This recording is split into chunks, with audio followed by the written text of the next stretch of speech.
Germinal a décrit dans son livre.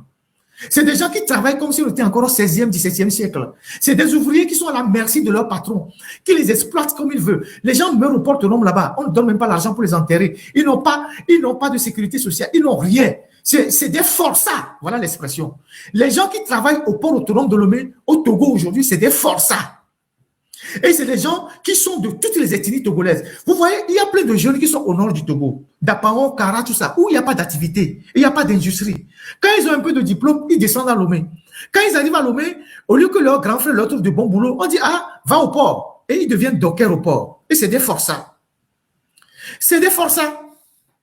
Donc, voilà ce qui arrive dans notre pays. Donc, ne venez pas nous raconter des histoires. Mais dans les autres pays, les gens sont en train de moderniser leur port. Je ne veux pas citer des pays aujourd'hui pour qu'on dise que je fais toujours de la comparaison. Vous allez au port de Téman, c'est tous les jours en modernisation. Vous allez au port de Cotonou, pareil. Tous les endroits, tous les zones sont en train d'être goudronnés, modernisés. Des bâtiments poussent partout. On améliore les conditions des travailleurs, les dockers, tous ces gens-là, on améliore leurs conditions. On construit des cantines, des dispensaires, des hôpitaux pour que les gens se soignent. La zone portuaire, c'est une ville entière dans les autres pays. Au Togo, c'est une poubelle à ciel ouvert. Dans les mains des étrangers, de toutes catégories, pas seulement des Européens, mais des Asiatiques, tout le monde. Donc, vous qui êtes panafricain, la première chose que vous devez dire à Faure Gnassingbé, c'est de nationaliser le port. Vous êtes arrivé au Togo, vous avez vu tous ces bateaux-là, vous étiez content. La première question que vous devez vous poser, est-ce que tout ça c'est pour le Togo? Est-ce que ça rentre dans les poches des Togolais? Sinon, vous allez dire à Faure Gnassingbé, Monsieur le Président, moi je suis un nationaliste, je suis un panafricain, il faut nationaliser le port. Il faut récupérer toutes les actions du port qui appartiennent aux étrangers et les donner aux Togolais. C'est ce que vous devez dire. Donc, voilà ce que moi j'ai voulu... non, vous savez, le débat intellectuel, ce n'est pas les injures. Nous devons faire un débat et respecter les protagonistes, ce n'est pas les injures. Quand vous versez dans les injures, c'est que vous n'avez pas d'argument. À partir du moment où vous ne développez pas votre argument, vous ne commencez pas à insulter les gens, c'est que vous n'avez pas d'argument. Celui qui insulte, c'est celui qui n'a pas d'argument. Et donc, le débat, c'est d'apporter les preuves pour dire à l'autre que ce que vous avez dit ici n'est pas exact. Je n'ai pas besoin d'être ordurier, d'être discourtois. Je considère que c'est quelqu'un qui a été peut-être induit en erreur, qui dit les choses, mais sans connaître les réalités. Donc, moi, je viens lui rappeler les réalités. Je viens lui rappeler les réalités pour dire, voilà la réalité des faits. Voilà la réalité des faits. Je n'ai pas besoin de lui manquer de respect. Non, lui, il fait son truc. Moi, je viens lui apporter les chiffres. Voilà. Maintenant, s'il a les chiffres contraires de ce que moi, je viens de brandir, qu'il fasse une sortie qui me dit, mon frère, ici, ce n'est pas exact, ici, ce n'est pas exact. Et dans la courtoisie, on va débattre. Celui qui commence par l'insulter, c'est quelqu'un qui n'a pas d'argument. Voilà. C'est ce que je voulais vraiment partager. Pour que nous laissions tomber cette manipulation. Parce que je vois des Togolais rentrer dans ce jeu. Et je vous dis, la seule raison pour laquelle ces gens sont avec Faure, c'est pour la contrebande. Le Togo leur sert juste de contrebande. Tous ceux qui ne peuvent pas faire passer par les pays qui sont normaux, ils font passer par le Togo. Et les Togolais prennent leur part. C'est tout. On a fait un live ici, on vous a montré l'or qui passe par le Togo pour Dubaï. Beaucoup d'or. C'est ça la réalité. Et le Togo, de par son histoire, de par ce régime, a été toujours comme ça. Que ce soit en Sierra Leone, au Libéria, c'est pas, en Angola, le Togo a été toujours mêlé à des affaires de ce genre, mafieuses, où la famille Gnassingbé tire son bénéfice et dans son territoire pour faire des affaires pas propres. Et le PTA, la drogue, tout ça, c'est le Togo.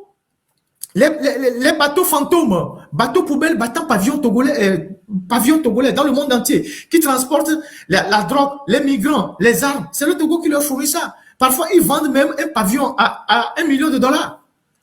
Ils vendent un seul pavillon à $1 million. Ils se partagent l'argent. Le pétrole de contrebande qui va dans les autres pays, c'est pas le Togo. C'est le Togo. C'est pas le Togo que le pétrole de contrebande va dans les autres pays. Parce que, officiellement, le Togo n'est pas connu comme un pays qui produit du pétrole, mais le Togo vend du pétrole aux autres pays. C'est le pétrole de contrebande. Il y a un hub hein, en haute mer là-bas, une zone qui a été aménagée où les grands tankers viennent et ils revêtent du pétrole dans les petits navires qui vont les dispatcher dans les autres pays. Il y a aussi du pétrole de contrebande qui quitte le Nigeria, qui vient là-bas. Ils font la transaction. À partir du moment où ce pétrole quitte les eaux territoriales togolais, on dit que c'est le pétrole togolais parce que c'est comme ça que ça se passe dans les conventions. Et c'est le Togo qui donne son couloir à tout ça. Vous comprenez pourquoi les Nyasingbe ont tellement d'argent ne pas finir pour acheter les gens. Pour acheter les gens partout. Parce qu'une dictature a toujours besoin d'argent pour acheter les gens. Donc, ils mènent des activités illicites. Donc, voilà ce que moi j'ai voulu partager en toute sincérité dans ce live-là avec vous. Et donc, on est parti de l'histoire de Sylvanus Olympio qui s'est sacrifié pour ce port autonome de Lomé, qui est devenu aujourd'hui un joyau, hein, au cœur de la convoitise entre puissances. Ensuite, les Nyasingbe l'ont bradé aux Français pour les élections présidentielles, une fois, deux fois, trois fois. Après, ils l'ont donné à MSC. Ils ont construit une partie de la plateforme pour donner aux Chinois, qui sont aujourd'hui majoritaires dans l'actionnariat. Et donc, c'est comme ça qu'ils sont en train de vendre les bijoux de famille aux prédateurs pour garder le pouvoir. Ces gens-là, vous ne pouvez pas les appeler des panafricanistes. Vous ne pouvez pas dire même qu'ils sont des patriotes. Ils ne sont même pas des panafricanistes. Parce que si les activités du port autonome de Lomé profitaient majoritairement aux Togolais, on aurait dit oui, d'accord. Même la vente des véhicules d'occasion, les Togolais ne sont pas dedans. Rares sont les Togolais qui sont dans la vente des véhicules d'occasion aujourd'hui au Togo. Vous voyez. Donc, voilà, chers amis, ce que j'ai voulu partager ce soir avec vous. Et voilà. Et donc, nous devons rester vraiment lucides quand ces gens de personnes qui sont des nouvelles recrues, ils sont dans leur offensive. Vous savez, quand dans une équipe, on reçoit un nouveau joueur, surtout si c'est un attaquant, il veut jouer tout de suite à tous les coups pour prouver au nouveau recruteur qu'il est très fort. Donc, ça sort toutes les informations de partout. Donc, c'est un mercato. Donc, le gars, il est arrivé dans un nouveau club. Donc, il sort vraiment les vidéos. Ça fait viens. Il raconte des histoires. Mais c'est de la manipulation. Ouais. Quand on recrutait un nouveau joueur, c'est comme quand Mbappé était allé au Real de Madrid. Il courait, lui seul, il dépassait le terrain. Voilà. Donc, pour montrer que vraiment, il vaut le prix qu'on lui a payé, quoi. Ouais. Mais nous, en toute sérénité, très calme sur notre pays, quand des gens viennent raconter des histoires, vous avez des journalistes qui sont très outillés, qui sont très bien connus pour venir les décortiquer, pour remettre la balle au centre. Et c'est ce qu'on va faire. Dès que quelqu'un vient mentir sur le Togo pour supporter fort, on vient donner les vrais chiffres, les vraies données, pour mettre fin à ce débat de manipulation. Et c'est ce qu'on va faire désormais. Donc, voilà ce que j'ai voulu partager avec vous ce soir. Et j'ai été peut-être un peu long. Je ne sais pas, il est quelle heure, il est 22 heures. Donc, merci pour ceux qui se sont mobilisés pour ce live-là. Donc, les documents, les contrats avec le groupe Bolloré, je les ai depuis.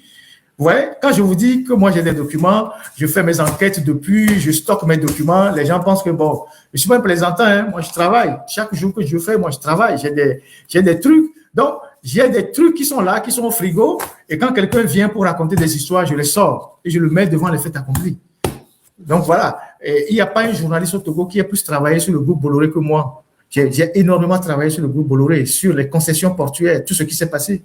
J'ai fait ce travail-là depuis longtemps et j'ai fait des débats même sur ça dans l'autre journal. Plusieurs débats, j'ai fait des émissions. C'est d'ailleurs la raison pour laquelle, quand les gens racontent des histoires, parlent de France-Afrique, tout ça, ils racontent leur conneries. Ils ne savent même pas de ce que c'est. Ils ne savent même pas ce que c'est. Celui qui a théorisé la France-Afrique, c'est François-Xavier Verschaff, qui est un économiste français, ancien président de Survie. Et son livre est là. Aujourd'hui, ce qu'on appelle la France-Afrique, ça a pris plusieurs dimensions. Ce n'est plus seulement une affaire de la France et de l'Afrique. Il y a d'autres puissances qui sont dedans, qui sont dans le même système. C'est comme la dernière fois, il y a cela 3 jours, il y a quelqu'un qui est rentré dans mon e-boss, il faisait son petit malin. Il dit, oui, voilà, la France, tout ça, je ne parle pas beaucoup. J'ai dit, mais il n'y a pas un journaliste au Togo qui ait plus parlé de la France que moi, hein, c'est moi. Maintenant, toi, tu vis en Suisse. Pourquoi toi, tu ne dénonces pas la Suisse? Il dit, non, que la Suisse n'a jamais rien volé en Afrique. Je dis, voilà votre ignorance. Toutes les puissances volent l'Afrique. La Suisse, c'est le plus grand receleur de la fortune volée en Afrique. Et c'est ce que je lui ai dit. que la Suisse, c'est le plus grand receleur de la fortune volée en Afrique. Tous les dictateurs ont des comptes en Suisse. Et même des petits opérateurs économiques, ils ont des comptes en Suisse. Et c'est ça qui fait la richesse de la Suisse. Et je lui ai dit à ce gars que le jour où je te verrai avec une pancarte devant une banque suisse pour leur demander de restituer l'argent d'Abacha, l'argent de Mobutu, l'argent de Bokassa, je comprendrai que tu luttes vraiment. Vous êtes là, vous racontez tout et n'importe quoi. Et Yadema a déposé plus de 3 000 milliards dans une banque à Lausanne.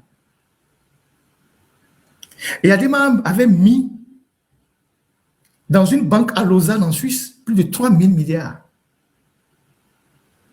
Et c'est cet argent qui a créé des problèmes entre Faure et Kwacha. J'ai fait un article il y a 15 ans là-dessus. J'ai fait un article il y a 15 ans là-dessus. Quand Kwacha a été arrêté et que je l'ai vu plus tard en prison, je lui ai posé la question, il m'a regardé, il a souri. Et j'ai compris. Il dit, où est-ce que j'ai eu l'information? Je n'ai rien dit. Dans une banque à Lausanne. Et c'est le contrôle de cet argent qui a été le début des vrais problèmes entre Kwacha et Faure. 3 000 milliards. C'est moi qui ai écrit un article là-dessus. Vous pouvez retrouver cet article sur Internet. La famille Gnassingbé a investi beaucoup en Bavière, en Allemagne. Vous savez pourquoi? Vous êtes une fois posé la question pourquoi la gauche, la droite Allemagne, les conservateurs, ils sont toujours avec les Gnassingbé, ils les supportent. Il y a des gens énormément investi en Bavière. Les BMW, les quoi, tout ça, ils avaient investi beaucoup d'argent là-bas. La famille Gnassingbé a mis beaucoup d'argent au Vatican. A mis beaucoup d'argent au Vatican. Beaucoup d'argent au Vatican. Et ils ont beaucoup d'argent à Singapour. Maintenant, c'est Dubaï. Tout ça, c'est un système de prédation des richesses en Afrique. Donc, quand on est ignorant, on ne s'invite pas dans un débat que tu ne connais pas. Donc, voilà ce que moi j'ai voulu partager avec vous. Donc, il y a très longtemps que nous sommes dans la bataille. Et avec des données, des chiffres. Et comme on le dit souvent, Gbagbo, l'homme, quand il marche, il laisse des traces. Nous ne sommes pas dans le bavardage. On est dans la dénonciation. Un journaliste, c'est celui qui fait des dossiers avec des preuves. Il est différent d'un activiste qui bavarde, qui raconte tout et n'importe quoi. Voilà. Donc, merci à tous. Donc, à ce compatriote qui vient en Suisse, je lui ai dit, le jour où je te verrai avec une pancarte devant une banque suisse, j'ai même fait un dossier avec un de mes anciens collaborateurs qui est à l'international aujourd'hui, Maxime, sur Kanekatoa qui a mis l'argent dans une banque suisse. On a fait une enquête comme ça. HSBC, je crois. HSBC. On a fait un grand dossier comme ça, une enquête régionale. Le jour où je te verrai, c'est celui qui est rentré dans mon impasse et qui est de... le jour où je te verrai devant une banque suisse avec une pancarte pour demander à la Suisse de reverser l'argent qu'il pille en Afrique à travers les dictateurs, je saurai que tu es vraiment engagé. Raconter n'importe quoi. Ils savent qu'ils ne peuvent pas le faire parce que leur pays d'adoption va les mettre dehors. Ils le savent. Ils savent que certains pays ne blaguent pas. Les États-Unis sont les pays qui font le plus du mal dans le monde. Vous connaissez combien d'activistes qui sont aux États-Unis et qui dénoncent les Américains? Ils vont leur retirer la nationalité, ils vont les expulser. C'est pour ça que les États-Unis tuent partout. Mais tous ceux qui braillent là, ils disent rien des États-Unis. Actuellement, les États-Unis sont en train de piller les richesses au Congo démocratique. Combien d'activistes africains qui sont aux États-Unis dénoncent ouvertement les Américains? Ils ne vont pas le faire. Parce que Trump va dire fire et puis c'est fini. C'est ça la réalité. Donc, arrêtez vos histoires à 2 balles. Donc, voilà ce que j'ai voulu partager avec vous. Moi, je parle avec des données, des chiffres. Il y a eu des enquêtes que j'ai faites il y a 10 ans, il y a 15 ans. l'histoire des 3 000 milliards de Yademas. Il y a 15 ans, j'ai fait cette enquête-là. Il y a 15